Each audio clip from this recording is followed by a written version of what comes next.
9 magic types, 1 save file, 66 hours of gameplay. This is beating Elden Ring with all magic types. Well, almost all. Let's talk about it. We chose magic types based on viability and if enemies were immune. For example, Scarlet Rot is an amazing spell type, but there are multiple enemies who are just straight up immune to it, so we won't be using it at all. Based on that logic, the 9 magic types I chose are as follows: Holy, Fire, Frenzied Flame, Death, Bestial, Lightning, Gravity, Black Flame, and Glintstone. As for rules, we are not allowed to visit Rennala to respec stats at any point in the run. We must only use that run's damage type to kill bosses, so no non-spell damage to bosses. And yes, I specified bosses so I could choose Grail in every run. Everything that we collect will roll over into subsequent runs. Every new game cycle, we must change our magic type, starting with Holy. Alright, now that we got the rules out of the way, grab your snack of choice and let's get into my suffering, because this is going to be a long one. Because we're using Holy first, we chose the Prophet class as it has the highest faith stat and starts with a seal. We unalive ourselves at the Grafted Scion, head into the open world, talk to Melina for Torrent, then we collect our golden seeds,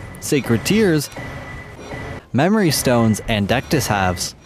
Once we were done collecting, we cheesed the Knights Cavalry for some nice early game runes.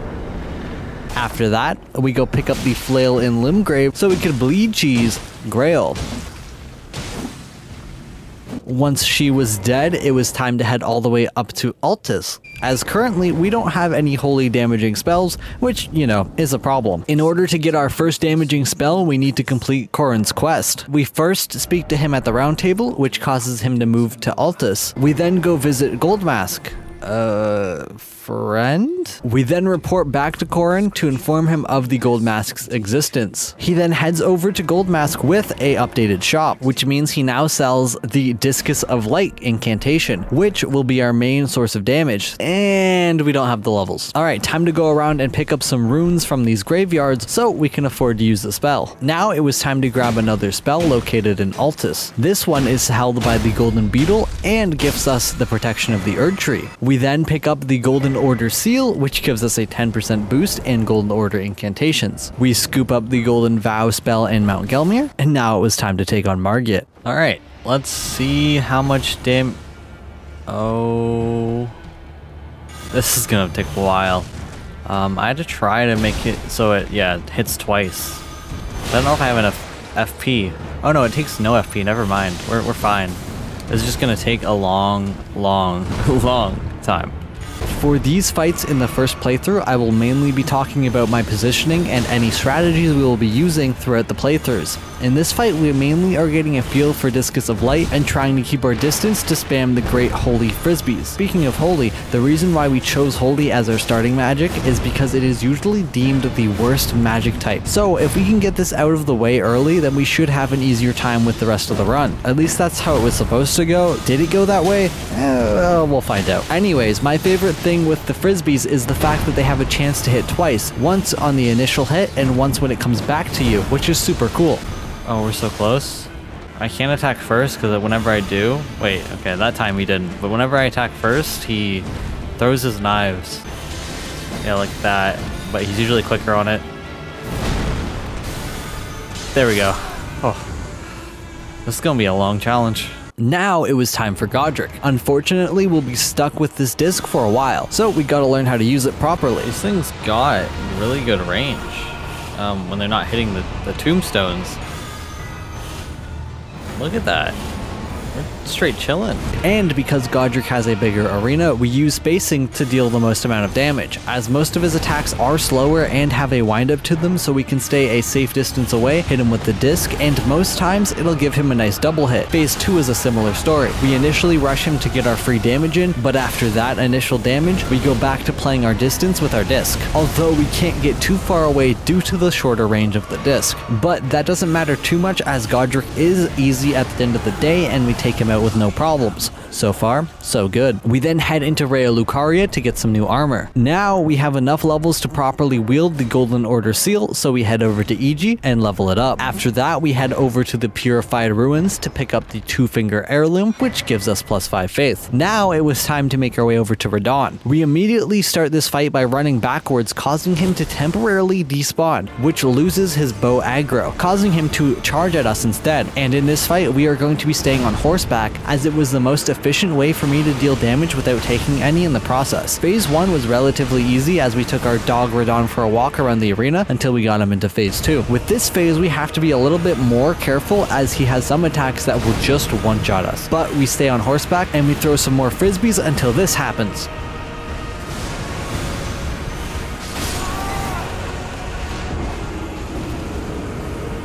Oh my god, please, please, please, please. Oh my god, we didn't get it. Yeah, it didn't count. So we do it all over again, but this time, finish the job.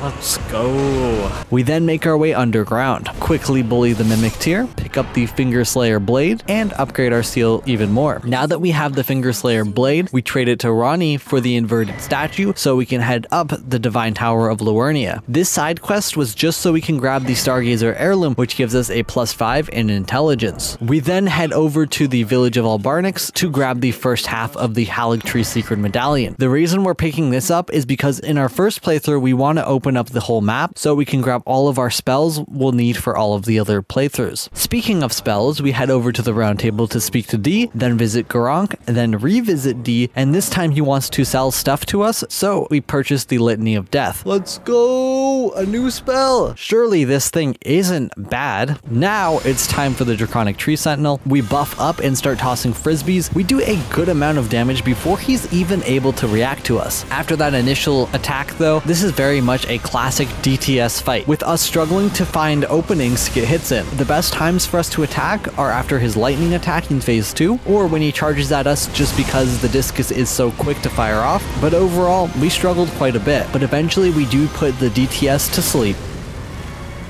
Now it's time to head into the capital and take on Godfrey. Due to his simple moveset, he shouldn't be much of a problem. After we're buffed, our frisbees do some good damage. I did try Litany in this fight and wow, it was horrible. We stick to our discs and take out Godfrey. Now that Godfrey is dead, we can loot his home, giving us the Golden Order Principia, which we take over to everyone's favorite dog. This allows us to purchase Radagon's Ring of Light. Hopefully this time we're not let down. Now it's time for our first real challenge, Morgott. Morgott has a 40% damage negation to, you guessed it, Holy, which means we're gonna be struggling quite a bit. Yeah, just look at that damage. It's not great. Our only saving grace, once again, is the fact that the frisbees can double hit. We have to play super passive in this fight, which is a lot more difficult, as he is constantly rushing towards us, meaning we have to focus on dodging first and attacking second. He does have some attacks which are super easy to punish, such as his sword summoning attack and many of his slam down. Once we get him into phase 2, there seem to be more opportunities to attack, as his 2 new sword moves where he runs at you with his blood flame attack or tries to scoop you up gave me much more time to attack, which made it a little easier. So we take our time and take out Morgott. Thankfully, it only took a couple of tries, which is what I wish I could say about some of the later bosses.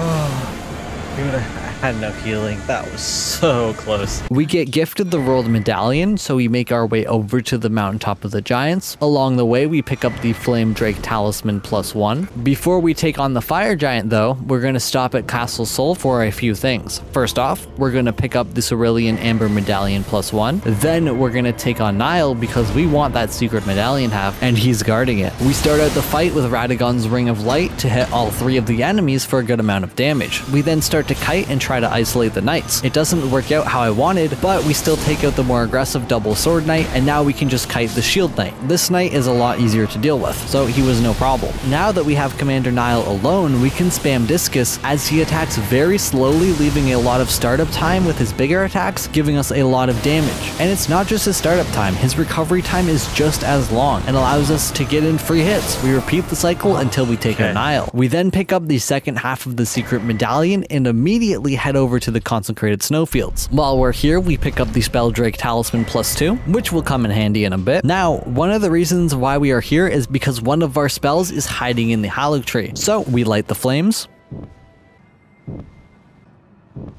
and head over to the Haligtree. Now, before we take on Loretta, we're gonna head back to Mount Gelmir to make our way over to the volcano, as we need some much needed stones to level up our seal even further. Now, the downside of this is we have to fight the Godskin Noble. We start out by rushing him to try to bait out attacks so we can get our damage in with discs. The main attack that we want to bait out is the Fireball attack because it always gives us a free attack. But because the Godskin Noble is still the Noble, phase 2 is a different beast. Well, until I found out that I could do this.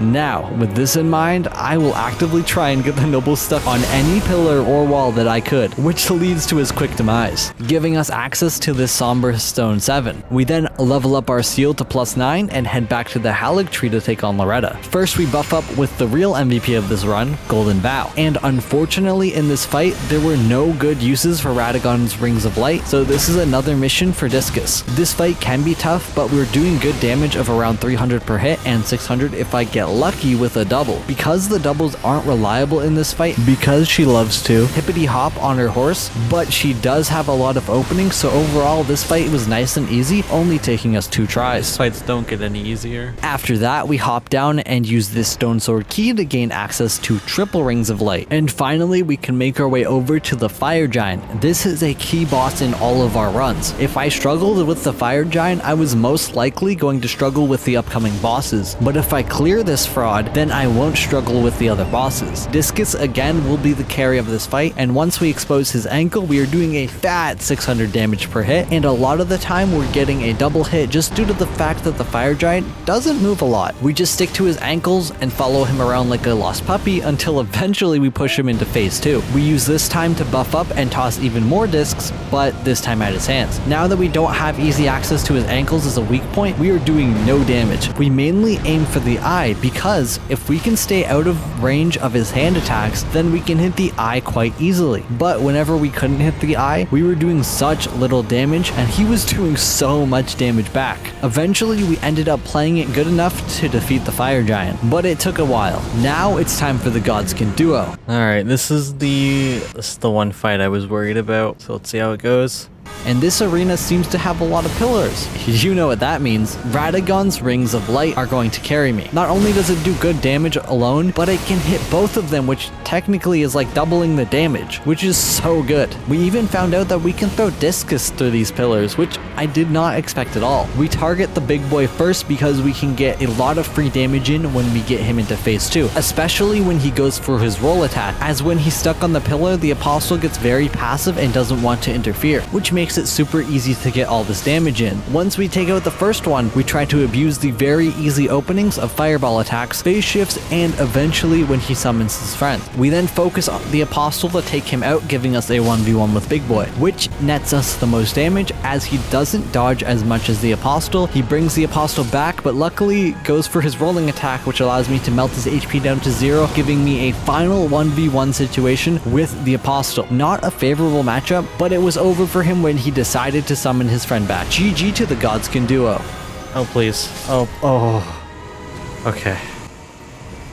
Now, this portion of the video is where we're going to be collecting all of the spells for the other runs. Because we have all of the map opened, and when we kill Malekith, that will delete Lindell, replacing it with the Ashen Capital. So we're going to go grab everything now. I'll leave a timestamp on screen if you don't want to watch me pick up so many items. We start off with the Dragon Crest Great Shield Talisman in the Haligtree, which reduces physical damage by 20%. Now, we're going to pick up our spells, but do it in magic type, starting with Frenzied Flame. We grab a Howl of Shibriri from the Madness Tower. We take out this Scarab outside of the Frenzied Village for Frenzied Burst. We then head into Lindell Sewers to take out Mohg. Nothing special about this fight, he's just in the way of more spells, so I must take him out at all costs. And we do that rather quickly. Now that Mohg is out of the way, we parkour our way down and pick up the Inescapable Frenzy. We then head over to the Yellow Annex Ruins to pick up the Unendurable Frenzy. Next, we'll pick up all of our Black Flame spells, starting in the Stormveil Castle. We go and pick up the Godskin Prayer Book. We then take the prayer book over to the turtle, and we purchase the Black Flame spell as well as any other spells that were sitting in the shop. We then speak to Gideon and inform him that we've been to the Haligtree, and he gives us the Black Flame's protection. We then make our way over to the Windmill Village to take out the Godskin Apostle. Considering we've beat both of these absolute buffoons at once, this lone soldier does not stand a singular chance, and we take him out with our frisbees, gifting us Scouring Black Flame. Now we're gonna collect the bestial spells. We just need to give Gurranq 9 Death Root. Oh my gosh, 9? You gotta be kidding me. All right, let's do this.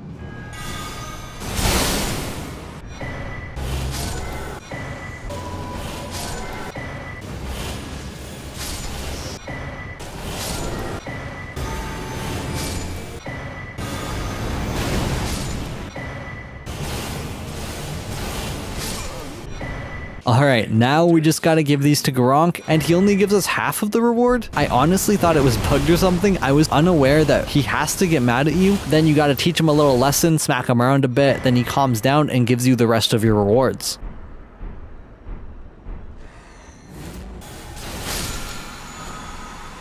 Now it was time to grab some death sorceries. We make our way over to Liurnia to take out this death bird, and we were very fortunate that holy damage does so much damage to them, giving us a nice and easy kill for the ancient death rancor. We then head into Stormveil Castle and take this little guy out for Rancor Call. Then we make our way over to the consecrated snowfields to take out another deathrite bird. This one was a lot stronger than the other one, but we could easily avoid his attacks on horseback, making it a nice and easy kill, giving us the explosive Ghost Flame, a super strong spell. Now it was time for lightning spells. We make our way underground and quickly take out the Dragonkin soldier, and that gives us the Frozen Lightning Spear. We stop by the turtle to purchase some spells. We then give Lansseax a visit. We do this fight on horseback, and she doesn't seem to want to fight back as much as she just slowly crawls towards us, but hey, I'll take it. That gives us Lansseax's Glaive. We then make our way down to the Deeproot Depths and take on Fia's champions. This is where Triple Rings of Light shines. The NPC characters simply cannot dodge through Triple Rings of Light, making it a super easy fight. We then head into Fia's Dream to take on Fortissax.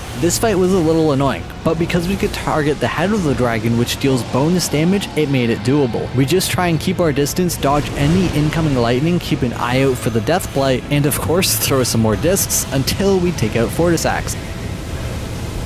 We then duplicate his remembrance in the consecrated snowfield and trade it in for both the lightning spear and the death lightning spell. We then pick up Radahn's armor while we're here, as it'll be our transition armor until we can equip Lionel's set, and for safe measures we yoink the lightning strike spell. Now it's time to gather the gravity spells, starting in the Wardad's catacombs, where we pick up the collapsing stars. We then visit Raya Lucaria to bully the alabaster to get gravity well. Then we head over to the Royal Grave Evergaol to take out the Onyx Lord. We make quick work with him with Radagon's ring, and that gives us the meteorite spell. We then enter the Rot Swamp and pick up the one and only Rock Sling. Now the last gravity spell is located in the consecrated snowfields in the Yellow Anix tunnels. We just have to take out Estelle. We buff outside the arena and get to work throwing discus and aiming for the skull for that good bonus damage. As per usual, we keep our distance and be very cautious because we can die to any grab attack or meteor strike. Luckily, the disc puts in the work, doing good damage and double hitting quite a bit because Estelle just doesn't move much at all. We eventually take him out, giving us the final gravity spell, Meteorite of Estelle. Now we're going to collect everyone's favorite glintstone spells, starting with grabbing the Academy key, give it to Thops, getting the Irradiation emote, using it in front of this statue, which opens the magical door. We then yoink the cannon and hammer of Haema. We then grab this scroll and give it to Mr. Turtle to purchase some more spells. We then head over to the Waypoint Ruins, make quick work of the Mad Pumpkinhead, and head into the shop to purchase a couple of spells. We then grab the Academy scroll and give it to Mr. Turtle and purchase even more spells. We wanted options for Glintstone. We then make our way into the Academy Crystal Cave, deal with the two Crystallians, but we're not here for them. We make our way up this elevator and grab the best spell of them all, Terra Magica. The last of the spells that I'll be picking up is Fire. First, we purchase Catch Flame and Fireball from the round table. Then we go grab Flame Grant Me Strength. We then head into Liurnia and take out Adon, and Triple Rings did not disappoint in this fight, making quick work of Adon for the Flame of the Fell God. We then pick up the Fire Monk's Prayer Book and the Giant's Prayer Book, and guess what? Purchase more spells. Now we have acquired all of the spells that we will be using throughout all of the playthroughs. That took a while. Let's get some damage boosting so we can finish this run. We grab this gold mask right here, which strengthens Golden Order incantations. Then we take out this Erdtree avatar to get the Holy Shrouding Cracked Tear, which boosts holy damage by 20%. And now it's time for Maliketh. This fight will be hard,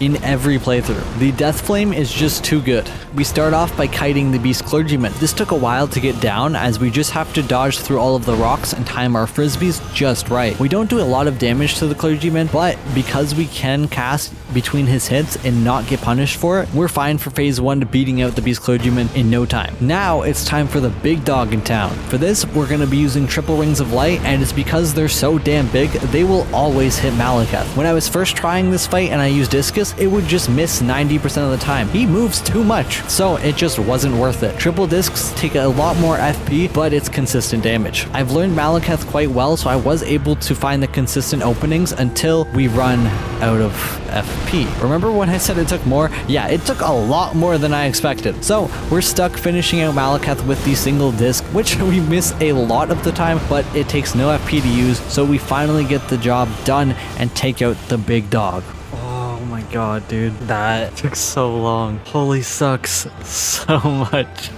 Now it was time for my secret weapon. Notice how we said holy spells and not Golden Order fundamentalist spells for this portion? Even though we've been solely using the Golden Order fundamentalist spells? Well, it was for this moment. We head over to the round table and cash in our Malekith Remembrance for Black Blade. This spell is so strong, it will carry me no matter what, and it does holy damage. Time to pay Gideon a visit, and because he's doing his silly little monologue, we can just casually throw some frisbees.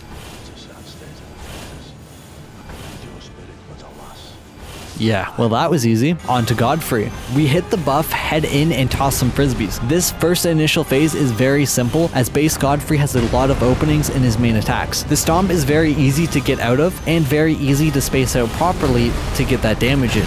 Now, where this fight gets a little difficult is when he goes into his phase 2, where his stomps are no longer punishable attacks and will spread throughout the whole arena. And because this was my main source of damage, I had to learn new openings, which I wasn't the best at, but after a couple of tries, I found out the most consistent damage is when he does the huge axe slam down and then he goes to step on it. It always gave me an attack no matter what. I also learned a few other openings, but that was the main one I was focused on. It was a tough first phase, and now it's time for Hoarah This section of the fight is very simple, as we simply just have to run away from him, and eventually he'll either do the whole ground and pound thing, or he'll just try to grab me, which is just another opportunity to toss a frisbee at his big old forehead, until we eventually take out Hoarah. Before we take on the big boss, we're gonna head down to the Mohgwyn Palace for this Haligtree Talisman, so we take a little less damage in the overwhelming bullet hell disguised as a boss fight. We also make a pit stop by the Hidden Crystal Tunnel in Sellia to pick up the Faithful Canvas Talisman for a 4% boost in our incantation damage. Now it's time for the final boss, the biggest bozo of them all, Mr. Radagon. This is where the Black Blade will finally shine and put in the work. We immediately brush Radagon and hit him twice with the Black Blade, and as you can see, it does damage. And the bonus thing about the Black Blade is the fact that the initial HP cutoff just stays. So Radagon just loses a portion of HP for free. From here, we are looking for very specific openings because the spell has a longer animation. The best times to get in hits were when he does his big ground pound slams, either from the ground or in air. Either way works for me, as long as we can get our hits in. We wait till he's done doing the 3 slam downs and punish that attack as well. And thank God this spell does the damage that it does, or I would be toast. If I tried this with just disc, I would have given up, as they just bounce off of him like I was hitting him with an actual frisbee. On top of that, he'll also just deflect them, and overall this fight is not bad at all with the Black Blade, and we take him out with little problem. We also saved our Wondrous Physic for the Elden Beast for that extra damage boost. We rush behind him with the Black Blade, and we'll be using it for a majority of our damage. We're able to start off the fight strong, deleting his health with the Black Blade. He has a lot of attacks which leave large openings. Like, just look at that damage. We abuse him with his many openings until he decides to pull out these damn Elden Stars. These things suck to deal with every single time. They slow us down, but it's nothing that we can't deal with. Mainly because he decided to be nice this time around and keep his distance, but usually I'm not this lucky and he'll be constantly throwing stuff at me while this star is chasing me down. This fight comes down to the last FP pot and no health pots left, but we do finish off the Elden Beast with the Black Blade, finishing out the first run.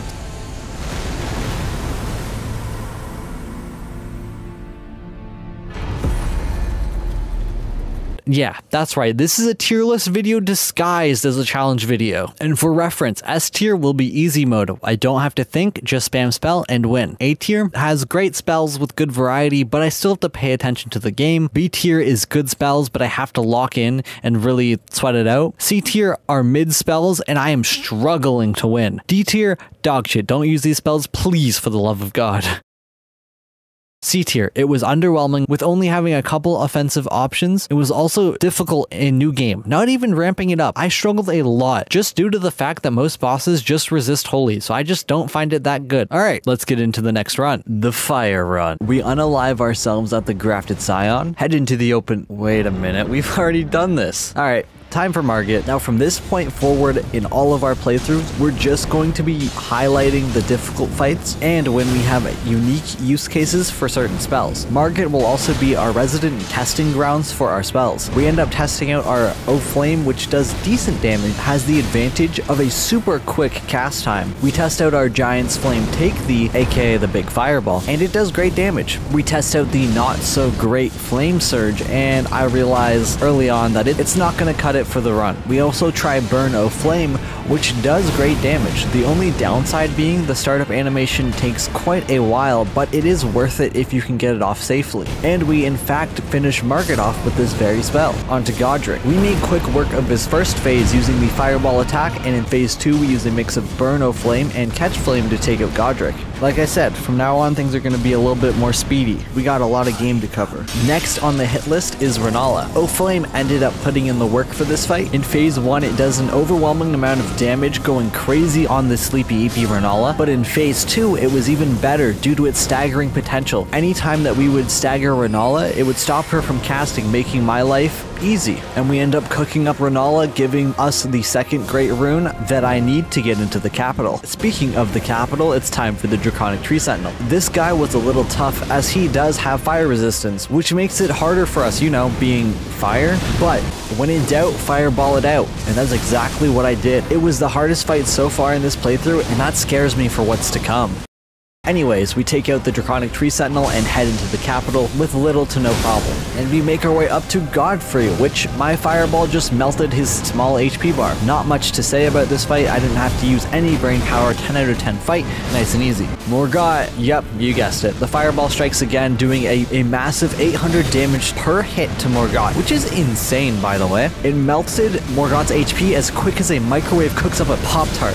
Fun fact, it takes 3 seconds to cook a Pop-Tart in the microwave. If you didn't know, now you know. Oh look, he's dead. Time for a real challenge, the Fire Giant. Now this one took a couple of hours. He has a 50% damage negation to fire. My damage is literally being halved here. On the plus side, we find a use case for a spell that we haven't used yet, Flame Fall Upon Them. What this spell does is throw a bunch of smaller fireballs, and usually it would miss half of them, being an overall mid-tier spell, but in the case of the Fire Giant, I can get close enough to his ankle to where every single little fireball will connect, and it does overall the most amount of damage out of all of our spells that I tested on the Fire Giant. We abuse this in phase 1, sticking to the ankle and throwing small balls until we get him into phase 2. For phase 2, we stick to the same spell, and for the most part in this phase, we're actually trying to target the eyeball yet again, because we throw so many little fireballs that a couple of them are bound to connect with his big ol' eye. If we're unable to target the eye, we just get nice and close and pray it does enough, until eventually we take out the Fire Giant. I'm very glad to get this run out of the way early just for this fight alone, as I knew it was gonna be horrible from the start. On to something a little bit easier, the Fraudskin Duo. This fight was super underwhelming. The fireball just did so much damage, and they played nice this time, making them a walk in the park, which I will gladly take. Malekith also did not beat the fraud allegations when we put him up against the resident carry, the Fireball. It was just too much for the dog, and took him out very quickly. So far, Fire is looking pretty good. Will Gideon beat the fraud allegations?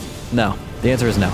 Gideon does not beat the allegations, and he loses very quickly. The Fireball of Doom is just too much. Perhaps Godfrey will stand a chance.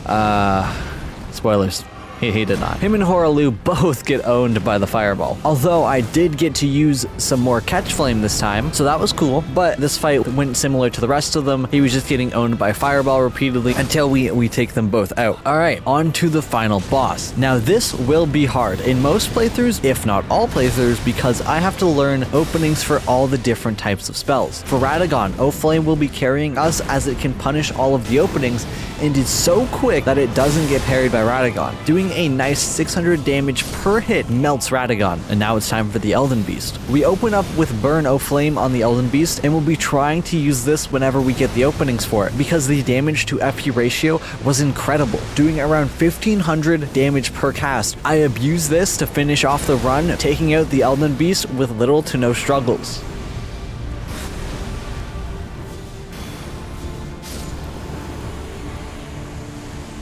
A tier. Although it sucked so much during the Fire Giant, besides that, it does fantastic. There are a handful of viable spells: Big Fireball, Small Fireballs, Catch Flame, and Flame Pillars. They all do so well in their own rights. I first tried most things with these spells and it was a lot of fun to use. Frenzied Flame. The thought behind this was we just did fire and we have all of our Wondrous Physic buffs and talisman tuned towards fire. Might as well just keep using what is essentially fire. So that's exactly what we do. Before we start Margit, we buff using Howl of Shabriri, which will be a buff that I will be using before every single fight. We start off with Unendurable Frenzy, which is the spell that we can hold on to the longest, causing it to deal the most amount of damage. And it's just a very overpowered spell. The big downside though is the fact that we're stuck in place during the end animation of the spell where we spew Frenzy all around us in a circle. Because of that, we can't just spam it willy-nilly, but it will still be a hard carry. One thing we also have to watch out for using all of these spells is Frenzied Buildup, as we can just get Frenzied Flame and be stuck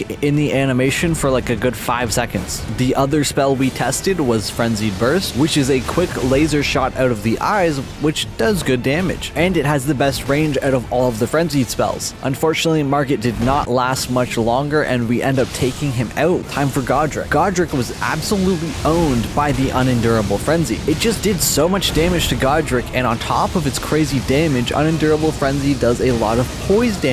So we end up getting multiple poise breaks throughout this fight, which just causes us to snowball so much more damage that he doesn't last very long and is driven to madness. Frenzied Burst cleaned up Renala. The Draconic Tree Sentinel. Godfrey.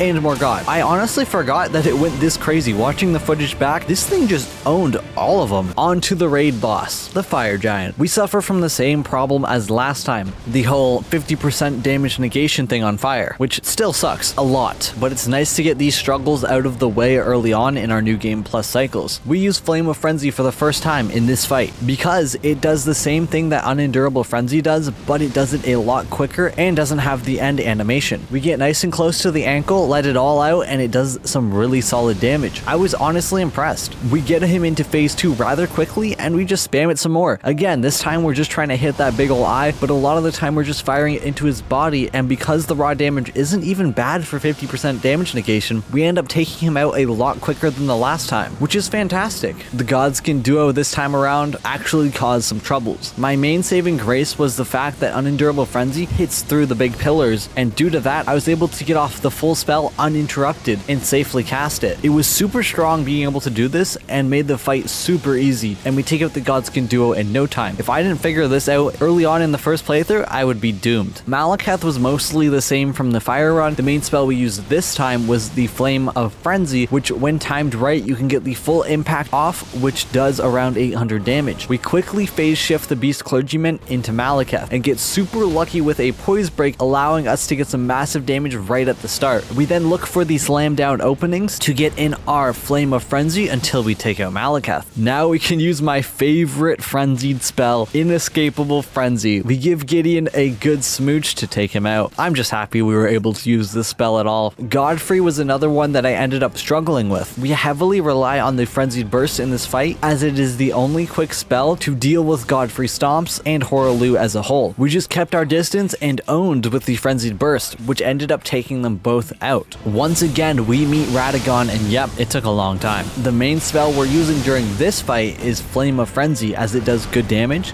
has a perfect range and startup time so we can try to punish all of his attacks. We stay behind him for the most part, and we spam the Flame of Frenzy to take him out rather quickly. For the Elden Beast, we use the same spell for the same reasons. We abuse the usual openings, and this spell does wonders here, as we're doing 1500 per spell, which melts the Elden Beast's HP, killing him with no troubles at all. Dude, this is taking so long. Oh my god, I'm just gonna give a little insight here. Sorry to commentator Curtis, I know this is all gonna be post-com. We're 36 hours in, we're only on run 3. Yet again, A tier. Fire damage is still good. The only downsides are roughly the same. The Fire Giant sucked. All the spells found their own use case, and we're strong in doing so. It does suck that Frenzy Flame doesn't have a PvE proc like some of the other status effects, but that's a whole other rant. I believe A tier is fine, right beside the fire. On to New Game Plus 3. This time, Death Sorceries. I basically needed something easier after struggling with both fire spells, so I used spells that inflict frostbite instead. Back to our resident testing grounds, known as Margit, we try out the Ancient Death Rancor, and this spell is very good because it will track the enemies for you, allowing you to be able to run away while casting efficiently, making it a very strong spell. We end up spamming Ancient Death Rancor to take out Margit. For Godric, we use Ancient Death Rancor to spam him down to phase 2. Then we use the Explosive Ghost Flame, which deletes his HP, and we throw some more skulls to take out Godric, and due to us doing no damage to Renala, we're just gonna go take out Radahn instead. And because he's big and easy to hit while he's attacking, Explosive Ghost Flame shines here, getting nice frost procs and just snowballing damage until we take out Radahn. You know,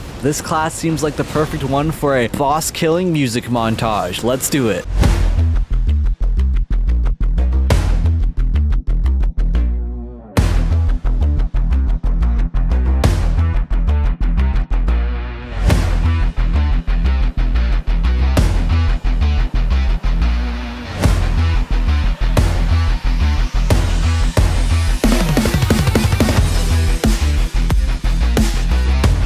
These death sorceries have been super strong in comparison to everything else. The frostbite on top of all of it is just chef's kiss. This time for Radagon, we'll be using Explosive Ghost Flame for a majority of our damage, making it the easiest Radagon so far by a long shot. The Elden Beast was also super simple. We abuse the explosion, and because it spreads over a large area, there is a good chance that he'll just be chilling inside of Ghost Flames, dealing a good amount of chip damage, which stacks up rather quickly. And because of this, it causes us to melt the Elden Beast very quickly. The only downside is not being able to give the Elden Beast frostbite. Luckily, it does enough damage to where it doesn't truly need it. I just would have liked it. But yeah, we end up taking out the Elden Beast with little to no problems.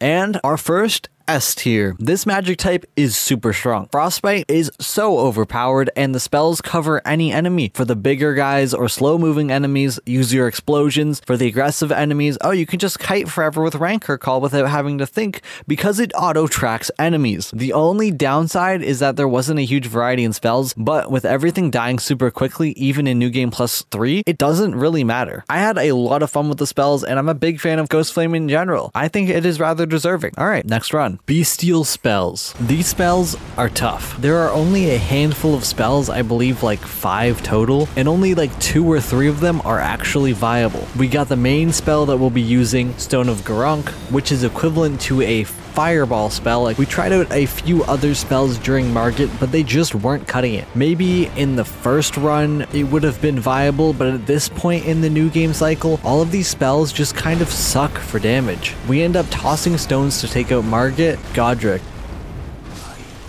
Renala, and the Draconic Tree Sentinel.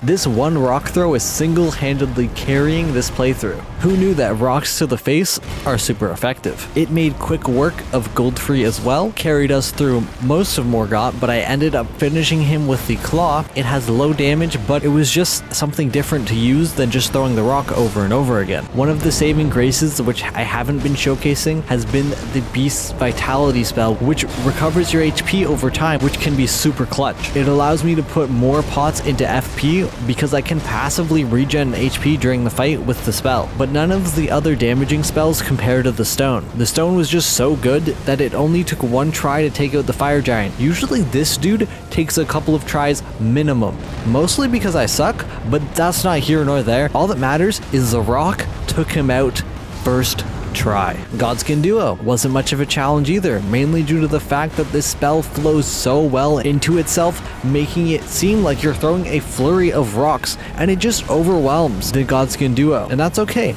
not everyone can beat the rock. Malakath was a different story. Shocker, I know, the bestial spells don't work well against the beast clergyman, so it was a little more of a struggle as our damage was really low at a measly 300 damage per spell. In comparison to everything that we've been using is really bad. So this one took a bit of time, but nothing the rock couldn't handle, taking out Malakath. Gideon, however, might as well have just been the final boss this time around. Usually we'd have a spell that just stuns the little guy and bada boom bada bing, easy peasy. This time, we don't have a reliable way of doing that. The Beast Claw stuns him, sure, but the amount of stamina it costs to cast the spell is outrageous. And we have to give up the stun lock chain just so we can recover stamina, which just leads to him spamming us with spells until try number 18, where I got lucky and we killed him. There was nothing different here. I just got good RNG on what he wanted to do to me, so that's pretty good, I guess. Elder Gideon. Godfrey was the same as the other guys, just used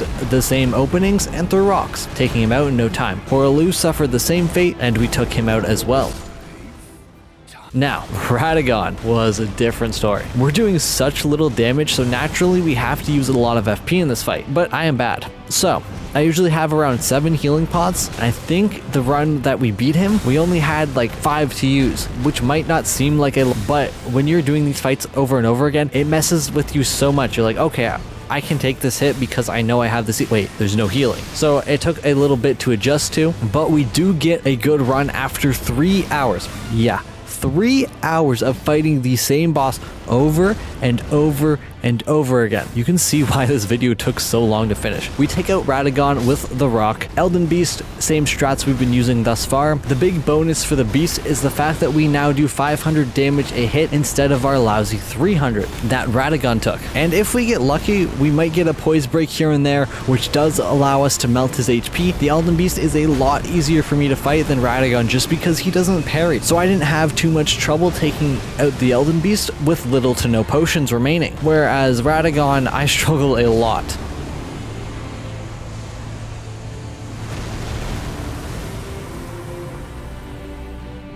As for the rock, B tier, due to the overall lower damage against certain bosses, and the fact that there were so few viable spells really made this one a one-trick rock throw, which was fine because the bosses that it did excel at, I owned so much. It was so easy until it wasn't, but that's besides the point. B tier, lightning time. And oh boy, do these spells hit. First, we test out the Ancient Lightning Spear, and it does a good 800 damage. Already off to a good start. The next spell we try out is the Glaive. It does around the same damage. Then we try out this double spear, even more damage. The Frozen Spear, the same amount of damage, but it can also proc Frostbite. And we finish Margit off with the Glaive. All of these spells that I just used on Margit are good and viable. We're in for a good time this run. We open up the Godric fight with the Death Lightning, and wow, 1500 damage. Okay, I see you. Let's see the Ancient Lightning Strike. What? Okay. This run is wraps. It's over. Who stands a chance? Spoiler alert. Nobody. This spell is way too good. It has a long startup time, sure, but look at that damage. Godric did not stand a singular chance. What the fuck? And we're gonna be giving everyone we can this treatment. Boys, we have found the carry of this run. Time to smite bosses. Renala, gone. Draconic Tree Sentinel. Well, he kind of resists my attack, so it wasn't as good as it could have been, but still gone. Goldfrey.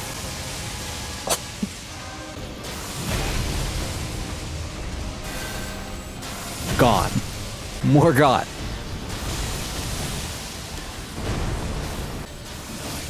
Gone. The Fire Giant.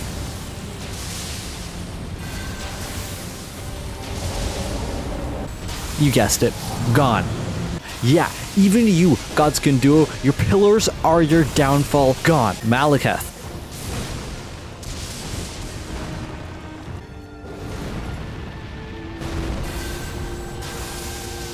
gone. Gideon, even though he whooped me a couple of times and hurt my feelings, gone. Now Godfrey and Hoarah, not as easily removed. Although bonus points for being able to showcase this little guy, the lightning spear. It's a super quick cast when it needs to be, and it fits perfectly for what we needed in this battle, as well as still doing good damage. The lightning spells are honestly impressive through and through. Godfrey doesn't stand much of a chance, and neither did Hoarah.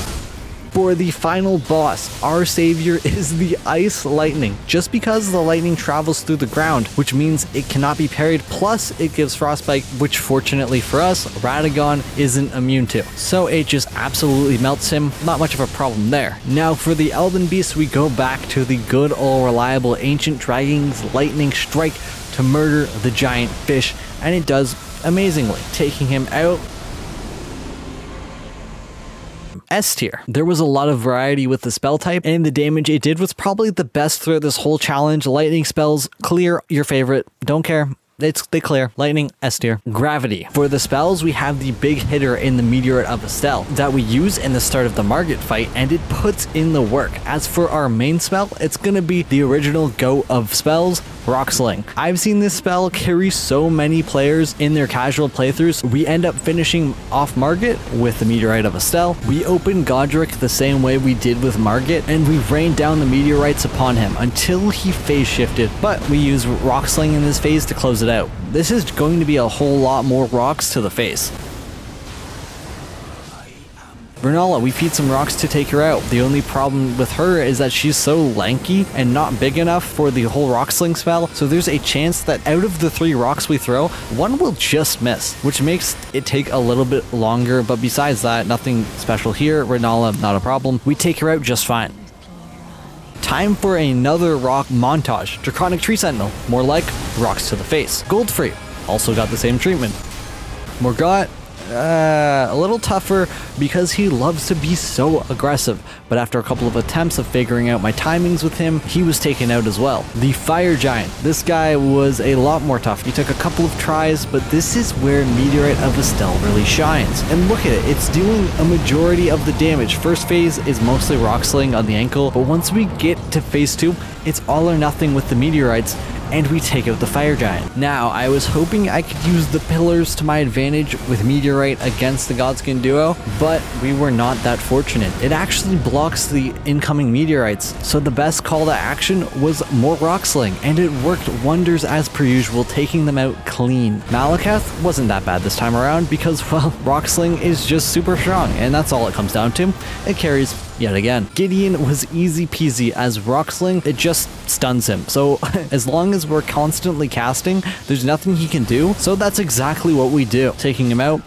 Surprisingly, we actually have to switch up spells for Godfrey this time around. Because of the tight openings and the longer startup animation of Rock Sling, it isn't viable during the stomp phase, so we have to rely on Collapsing Stars. This is only used on Godfrey, though. As for Hoarah, Rock Sling was perfectly fine, making it a little bit challenging having to learn how Collapsing Stars even function, but once we got the hang of it, it was over for him. Now, the final boss also required Collapsing Stars. It really thrived in these final fights. The reason it works so well against Radagon is because if I'm right beside him, all of the stars will just spawn inside of his body, dealing the most optimal amount of damage, which made Radagon a little bit easier as he couldn't parry us. It still took a long time, don't get me wrong, and I often just quit out if I thought a run was going to end badly so I could preserve my rune arcs, which I have a limited supply, but we took him out eventually, and that's all that matters. For the Elden Beast, Rock Sling came back and clutched it up. The Elden Beast had some opportunities for Meteorite, but for the most part, I just wasn't risking it because it took me so long to get past Radagon. Whenever we fought Elden Beast, I would play it as safe as possible, and this fight came down to the wire. Just watch this.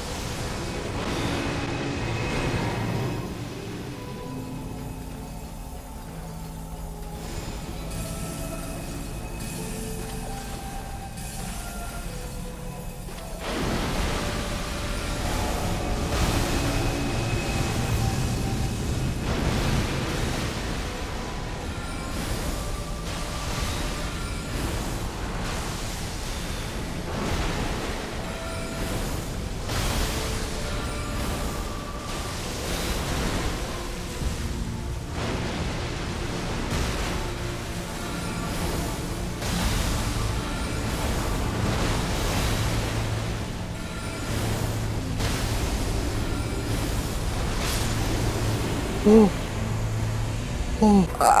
can't make that up. Last bit of FP. Oh my god, that's wild. A tier. This was strong, but not lightning or death strong. The only drawback was the limited amount of spells, but honestly, the ones that they have work so well that it didn't really matter that there were only a couple. A lot of the fights were quicker than most playthroughs, which I can appreciate. I love Gravity. Black Flame. I was sick of struggling. I wanted an easy playthrough, and nothing else is quite as brainless as Black Flame. Just look at the damage this fireball is doing to Margit. I don't even have to say much about it. This shit is busted. It clearly Margit. Godric gets the same treatment. I think all bosses just lose to this fireball because it's based off of a percentage of their health and scales with it rather than raw damage. That's what I was told, so I hope it's right. But yeah, Godric stood no chance and dies. Womp womp. Renala gets fried just as quickly as the rest. Nobody stands a chance, and the spell doesn't even need to be fully charged to be good. Just watch as it melts the Draconic Tree Sentinel's health. It even melts the Ghost.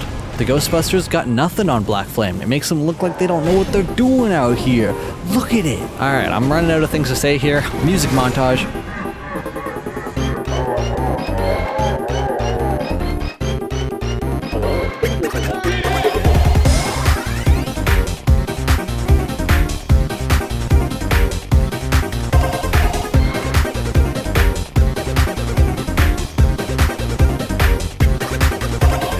Yep, that's right. I got them all. Easy peasy. No one can touch the Black Flame. Instant S tier brainless activity. The only other spell I used was Black Flame's protection to give me some defense here and there, but besides that, it was the fireball just putting down everyone like some dogs. S tier. Now for the final run, let's take it back to everyone's first Glintstone sorceries, the OG spell spam, the spell type that dominates them all with the amount of damn spells you are given that are Glintstone. Like, there are so many. And as for spells, we'll be using quite a few. The main buff we'll be using is Terra Magica, and we'll be using a variety of Comet Shard spells to find out which ones do the most damage, as there are quite a few. And against Margit, we try out Loretta's Mastery, which is a pretty good spell if I do say so myself. Glintstone Comet Shard is also very good and ends up taking out Margit for the final time. Challenge is so over, dude. Like, this stuff's so good. It's gonna feel so good to finally finish this. For Godric, we end up testing out a few more spells like Comet itself and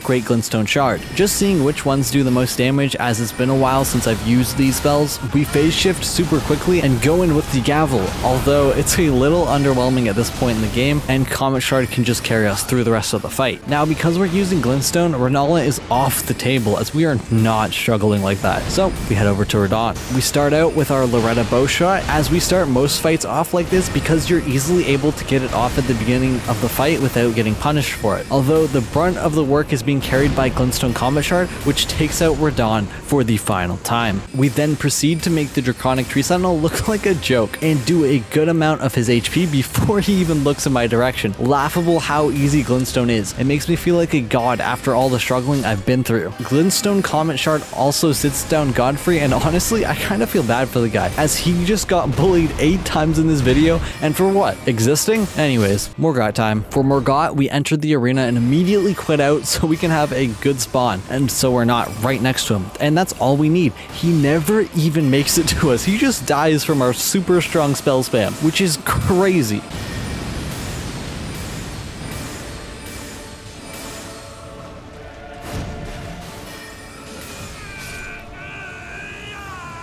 The Fire Giant wasn't even a challenge this time around. Now, in retrospect, I should have just grabbed Comet Azura and beamed everyone, but I was kind of lazy, and at this point, I did not want to go grab any more items. I just wanted to murder everything that's been making me struggle, and that's exactly what I did. We set up our buff near his ankle and spam him out of phase 1 and get a majority of our damage in when he's doing his startup attack in phase 2, making him very, very easy. And we finish him off with a nice, strong bow shot. Now, I don't know if Loretta's sorcery is technically considered Glintstone or not, but like, it's blue, and that was my qualification for the spells. Like, if it's blue, it's gotta be Glintstone. So if I'm wrong for using this, my B, I'm sure Comet Shard would have done the job just fine on its own. I just wanted to spice things up a bit. Not even the Godskin duo could slow us down in our reign of terror. The Comet Shard is too strong. We can just kite around the pillars, get them on their own, and dwindle them down to nothingness, killing the Godskin duo. It feels so good to finally roll everyone back to back to back. Nobody stands a chance. Glintstone gang on top. It runs through the Beast and Malakath with no struggling. I actually had my bubble for most of this fight, which allowed me to play a lot more reckless, giving me an easy victory.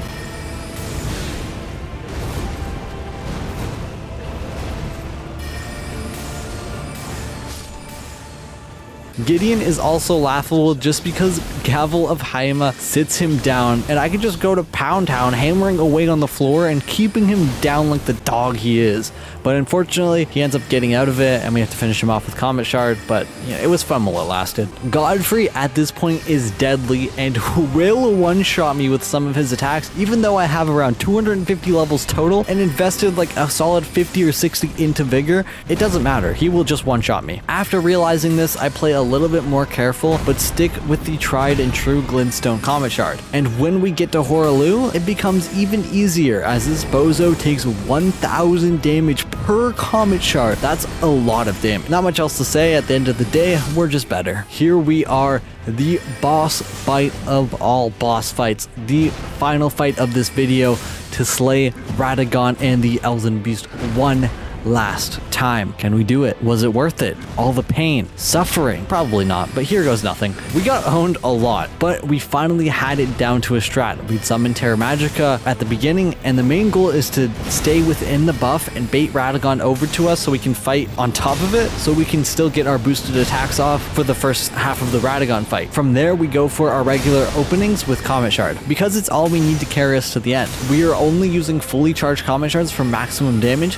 to take out Radagon. Now, it's time for the Elden Beast. The last boss in my way to finally finish this video, which has been taking me way too long to finish, by the way, but those aren't important details. We're here. What matters is winning and proving that we can do it. Comet Shard is still our go-to to this fight. I tried a couple other spells along the way, but none of them could compare with the damage to FP ratio, and factoring in the cast speed, this spell was just superior. Of course, the Elden Beast wasn't going to make this easy for me, throwing everything he had at me, trying to shut me down, but I won't quit that easy. We must persevere and finish what we started. No matter what obstacle is thrown our way, we will finish this and come out victorious. It is the only option, and we finally do it. Yes. Oh, it's finally done. Oh my gosh. We are done. It's dead. We did it at long last. And I think other Curtis has something he would like to say. This challenge haunts me, and I just finished it. I'm already like, been so bad. It's been a lot of fun too to try out all the things that I haven't had much experience with. Here's my final levels: 244, level 60 vigor, 63 mind, 52 strength, 25 dex, 68 intelligence, 63 faith, and 16 arcane. We have collected a plethora of dragon, great claws, and scepter of the all-knowing. And I thank you for watching if you made it here. I don't know how exactly we're gonna format this video, but hopefully it's not too long. 66 hours. That's crazy. S tier. What can I say? The Glintstone sorceries excelled in every category. They did amazingly, especially considering we're on New Game Plus 8 at this point, which means the bosses are as hard as they're gonna get, and it just doesn't matter. The spells still cut through their buttery HP bar, destroying everything in its path. If you made it this far, be sure to leave some feedback on this video, as it's my first time trying something like this, and I experimented quite a bit, so it would be greatly appreciated if you could let me know what I could change about this style of video. Alright, that'll be it. Beating Elden Ring with all spell types. If you guys did enjoy, make sure to subscribe. I would appreciate it. This video took a long time. Very sorry about that. It was a mix of things delaying the video, but it's here. I hope you guys did enjoy. It took a long time to make, and I want to start making like bigger projects like this because it makes me feel good inside. I just want to entertain at the end of the day, and if I can do that, I'm happy. So thank you guys for watching. Be sure to subscribe, and I'll see you in the next one. It's been Curtis the Cactus. Later.